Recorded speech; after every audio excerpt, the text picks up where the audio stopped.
Hello, I'm Wendy. Today I have a very exciting video. I went shopping and I went shopping for art supplies and art books, and I'm going to share them all in this video. But be sure to stay till the end because I'm saving the best for last. I'm starting with some art supplies. I went to Michael's the other day and I was looking for acrylics because I paint in acrylics as well as watercolor. And what I've found troublesome with acrylics is not being able to get really opaque colors. So I chose these three because they say opaque on them. And I'm going to try them and see if I like them. That's it for the acrylics. But I have some other watercolor finds that you're going to love. I found this. This was from Home Sense. Now Home Sense and Winners are the same as Ross, Dress for Less, and Home Goods in the States. And I often find these Montmartre products there. I bought a lot of canvases there, but I found this cotton watercolor pad. I've started to actually work on cotton a little bit more. I've always just bought watercolor paper and good quality, but not always specifically cotton. But I found this little pad. It's 100% cotton, acid free, and it's an A5 or 8.3 by 5.8 size, and just 10 sheets, and it's 200 GSM. It's a nice weight, not terribly heavy, but I thought it would be nice for sketches in watercolor and small enough to take out if I wanted to go out and do some plein air painting. And I also got this one. I found this Canson watercolor book, which is cold pressed heavyweight paper, 30 pages, and it is nice and stiff. It's the kind, if I wanted to just use it for a sketchbook, I could paint on both sides. I'm not sure I'll do that because it has really fine perforations along here, so if I wanted to actually do separate paintings and sell them in this book, that would work. And so I was really thrilled with it. And I forget what it cost, but it was Michael's, and it was on sale for 40% off, so that is wonderful. Another one I found at Michael's is this Artist Loft watercolor pad. These are 4 by 6 inches and 300 gram or 140 pound and 15 sheets, and they're just little ones. So they make nice little postcards or greeting cards, and you can do lots of things with something small like that. And sometimes I like to just work really small. Okay, I'm going to intersperse with a book here. I found this one at a local used bookstore. It's called The Watercolor Artist's Flower Handbook by Patricia Seligman, and it cost me $10. It was published in Canada, actually, in 2005. And you could tell when I saw it, I thought, this must be published in Canada because we put a U in the word color. Either that or the UK or any of the other Commonwealth countries. But it has all these artists, and they're all women. And what I really love about it is you can see all the different styles of all these different artists. And then it shows a lot of the process and the colors. Like here's a little color palette. Everybody's style is different, but this is the process of painting this. Here's a completely different style. Great explanations of the steps. And then again, somebody's sketchbook with the actual pages and notes about observing leaves, habitat notes, composing notes, rapid ink lines. Here's a whole bunch of pages and from someone's sketchbook. And you can see the pencil sketches and the process of all these different styles of work, and I thought it was just beautiful. And I've got a link below for it so you can actually go find it. It's still in print and it's very worth it. Just little things like this, closely observed flowers. I adore drawing and painting flowers. It is my job, but also my passion. And there's sketches, notes, and specimens. And I love all these notes that the artist did. And then in the very back, I'm just going to flip through here quickly so you can see a little bit more of it. I think you would really love this book if you love painting flowers in watercolor. But in the very back, there are watercolor postcards which are perforated, so you can take them out, you can paint on them, and you can mail them. How fun is that? My next find is also from Michael's, and this is Artist Loft Sketchbooks. Now, I already have one of these, which is this little one I bought sometime last year, I guess. And I used it for putting stickers in and just creating little vignettes on the pages, doing little sketches. Yeah, I found it, I know last December I was just really not feeling very well, and I just needed some really calm spaces in my life, and I just started using this in the fall, and just with little sketches, stamps, notes, and then I kind of got into stickers because I have lots of them, and it was just such a peaceful pursuit. And I got about halfway through, and then it was kind of enough for then. And I thought, you know what, I'm just going to leave it. And when I'm ready to come back to it, when I need to, I can. However, I bought this one strictly for sketching, I think. And it's a nice one that you can just carry in your bag, purse or pocket or whatever. And I gave the same one to my granddaughter last Christmas, and she was thrilled. So it's a great little stocking stuffer as well, and that's from Michael's, and you can just, go to Michael's. I don't have any links for that, but I think that's a really fun idea. On a little more technical note, I bought this from Staples because I watched a video about how to get proportions right when you're doing buildings, and I thought I'd like to do I like street scenes. So, if you're working from a photograph, for example, and the house is this wide and you want to sketch it to the same, you can go, okay, here's how wide this house is. That's a rough example anyway, but it's basically just a high school set, and it came with its own eraser and a pencil sharpener, and this is for making circles. Anyway, it's not something you really need necessarily, but it depends, of course, what you want to paint. All right, time for another book. This one I have in two formats. This is The Country Diary of an Edwardian Lady, which is I think the original one, and then The Nature Notes of an Edwardian Lady, both by Edith Holden. The difference between these is this is a reduced size copy of her original, which has her handwritten notes in it. But her diary, and this has been pirated, obviously. I think I bought it secondhand too, but it's her diary of her nature notes. So something like this is really great for copying if you want to just learn a technique. So you can look at it really well and then go, how did she do that? And practice it yourself. So it's right full of her illustrations, but she also has put in poetry and observations, and it says, here were huge old Spanish chestnut trees supposed to have been planted by the monks, and the largest nut trees I've ever seen. So it's about her life as well, which took place in 1906. So this started, I bought it for $6 somewhere. A facsimile reproduction of a naturalist diary for the year 1906. So this was her year. It's got every month and what she saw. And she was an English lady.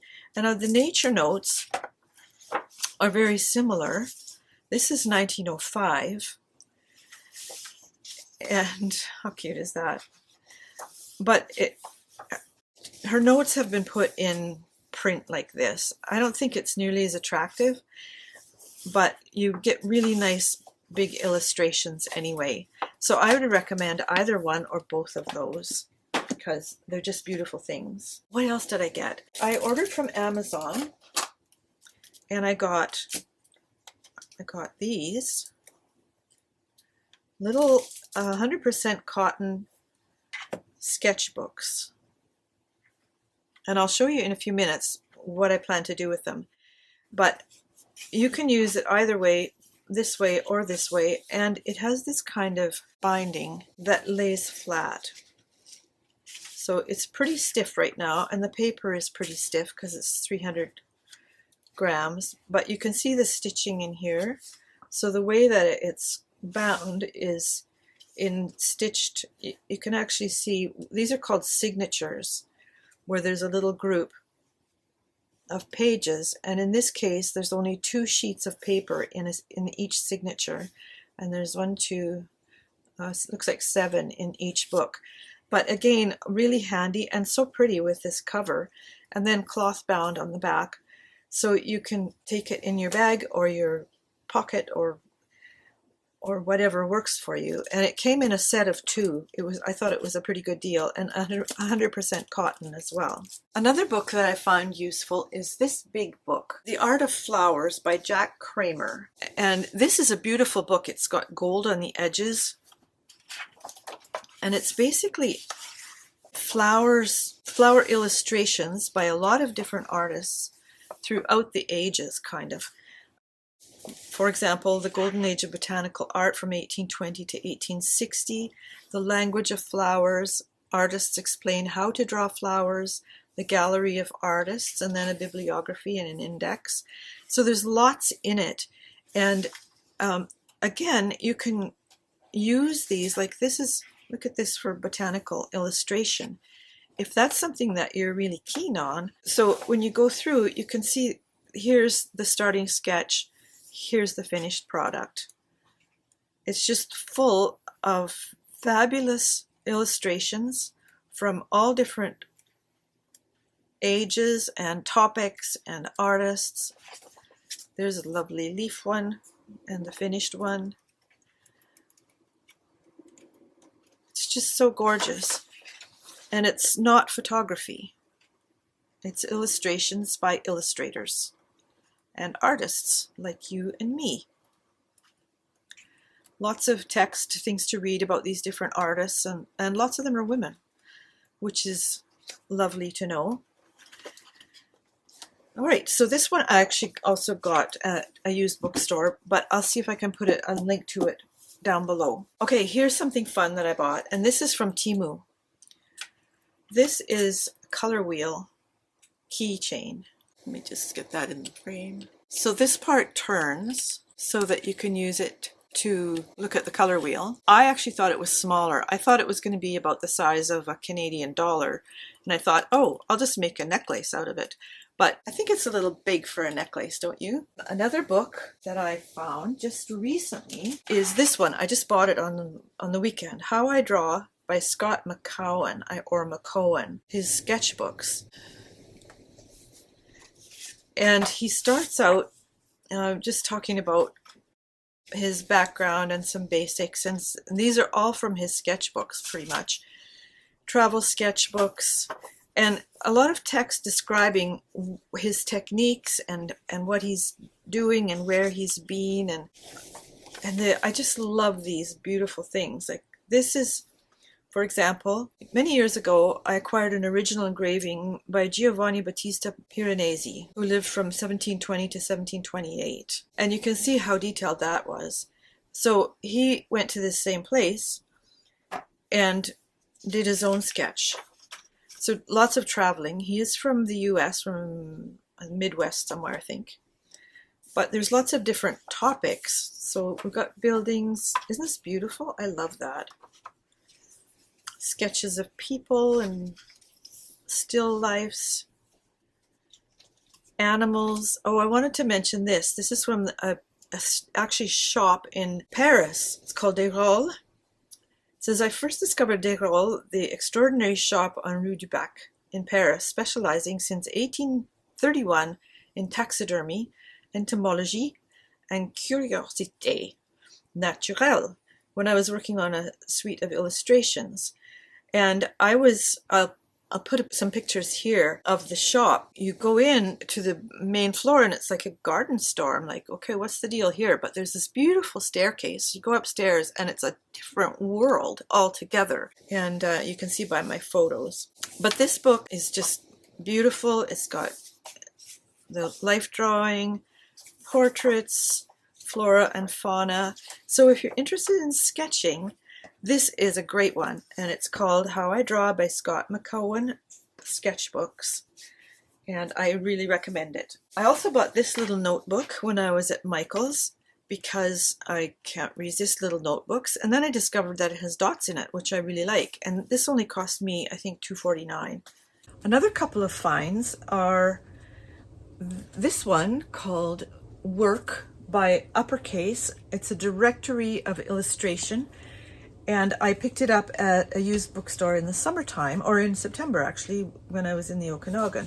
But it features multiple artists, all with their contact information. So if you want to look at how, if you're interested in illustration, for example, if you want to illustrate children's books, this one is a really good one because you can see what people are doing, and they talk about their careers and their style, and it's just full of fun stuff. And all these little blue tags are ones I went through it page by page because it's like a 2-page spread for each artist, so there's lots. And I marked the ones that I found interesting, something about their art or their story that I found interesting. And then I went to their websites and looked them up. So that's a fun one. And Uppercase is a Canadian company that does an art magazine every quarter, I think. I don't think it's every month, but I might be wrong, but just look up Uppercase and you'll find out. Here's another one that I found when I was away in September at another used bookstore, and I have had this one in my Amazon shopping cart for a long time, and I've followed Maria Brophy for ages. Her husband is a surfboard artist and has had a very successful career, largely due to Maria, I think. Anyway, when I saw it, I snapped it up because I think I saved $25 by doing that. I'm going to be just kind of working my way through it, but she has all these worksheets for planning your art business. So if your interest in painting and drawing and everything is purely for fun and hobby, that's totally fine. You should just pursue it for that. But mine is more for business, and so I thought, oh, it just happened that I bought this little notebook, and she says, get a notebook and write down all the exercises. So that's part of my winter project. Okay, here is the really fun part. I bought this. You can hear it rattling. It has a long strap, which is adjustable, and it has goodies inside. So I'm going to show you. I'm going to open it up and show you exactly what's in it. This is called a pochade box. It's Pochade. It's French, obviously, and it's for plein air painting. So that's painting outside in person. Okay, I also bought some more water brushes from Temu, and I have a link below for Temu, and you just go there. So I bought this from Temu. I've already packed it, and I've already gone and done some things with it. So I have a pencil. I think I'll just put it like this.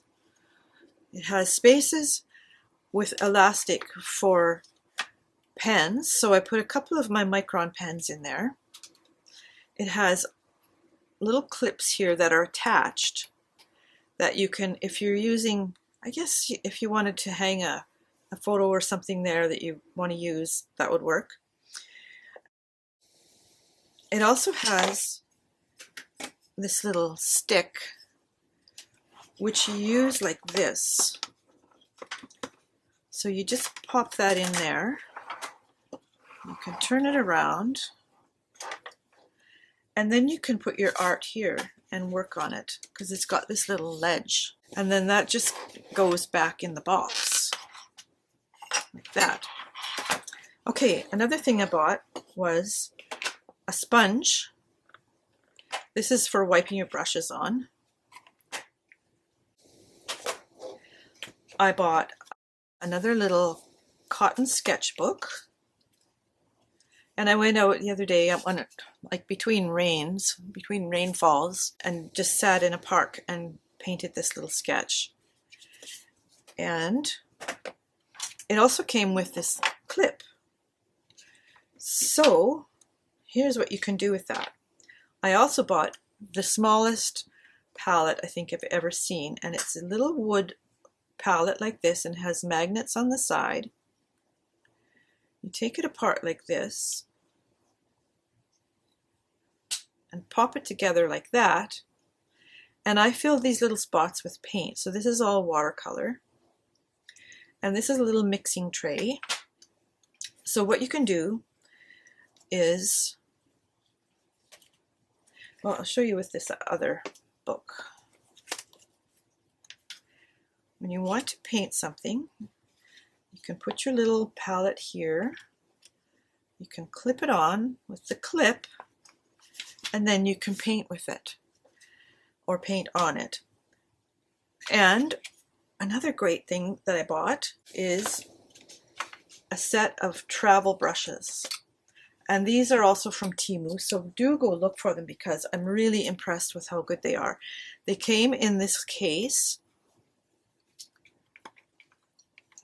where they all fit, and then it has a flap that tucks in like that. So here's the thing with these. I got 3 different sizes in the kit. You just unscrew it like this. There's your brush, and then you screw it back in to the handle. This still has lots of sizing in it, so it's quite stiff. But that helps it get back in. So when you're finished, you want it to be a little bit on the damp side, I guess, so that it will, or you know how you make the tips nice and smooth? Like that, so that when you put it back in its holder, the bristles won't fray out. There's a middle-sized one, same, which they call a size 8. I would call that more like a size 6. But these come from Asia somewhere. And then there's a small one, a size 4, which I would say is about a size 4. I think that's the one I used on that little sketch. But how brilliant is that? Now, I decided not to carry this in my pochade box because I didn't really need to, because it has these little elastic holders for the brushes. So there's a little travel kit. It really hardly gets more compact than that. And then when you're done with this, you just pull it apart and snap it together with the magnets. So how fun is that? One more thing, this is a viewfinder. Now what's clever about this is if you want to look for, if you're outdoors somewhere and you can't decide exactly what to paint, you just hold it up to the view and then you can choose. And it has measurements on the side here. So if I put this up here, this is the measurement of an 11 by 14. If I move it just slightly, it's a 9 by 12. And if I move it up to the next line, it's an 8 by 12. And over on this side, there's a 12 by 16 here and an 8 by 10. So depending on the size and shape of your paper, you can actually choose the ratio or the perspective that you want to have. One other thing about the pochade box, it has a loop here, so if I want to, I can probably tuck, I haven't tried it, but I think I can tuck my little palette in there. And as I mentioned, it's got these little elastics here that you can put pens in, and I found everything fits just like this with room. And then you just, whoops, that has to go down over here. And it has this cool little clip to close it. And then the strap you can throw over your shoulder or crossbody, and you're ready to go. So that's my shopping trips lately for books and for art supplies. And I'll put links for everything below that I can get links for. And I just want to say, go out there and have fun. Please subscribe to my channel and click the little bell so you get the notifications. And I'll see you next time.